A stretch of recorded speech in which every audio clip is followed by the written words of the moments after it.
Eymen.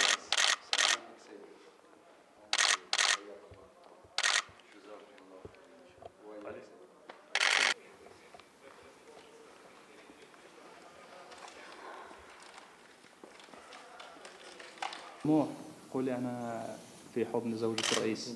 قولي لبابا. أنا في حضن زوجة الرئيس.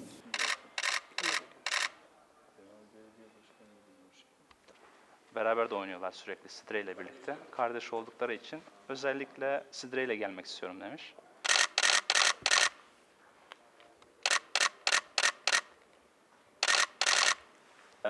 وكيف يعني هل يمكن هل تعتنون بالأطفال كما ينبغي؟ İşte çalışıyor.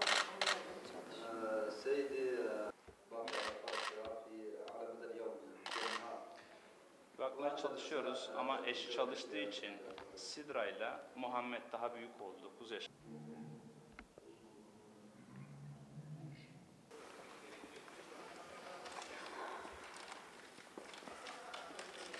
يعني البيت جيد Evimiz جيد iyi. جدا. Evimizle ilgili bir sıkıntımız yok. Elektriği de var.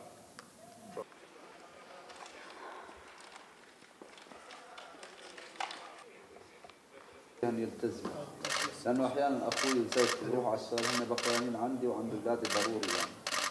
Şimdi يعني انا البيت ما فيني استغني عنه لانه عندي اولاد صغار ثلاثه. Muhammed'le Sidra şu an normal ilkokula gidiyor. Bu anaokuluna gidiyor. Ancak bazı durumlarda anne çalıştığı için ben bakamıyorum zaten. Duruma göre kardeşim de çalışıyor. Okula gönderemiyorum. Türkçe öğrenmenin dışında mecburen evde kalıp diğer kardeşlere bakmak zorunda kalıyor. Yani muntazaman günlük de okula gidemiyorlar zaten.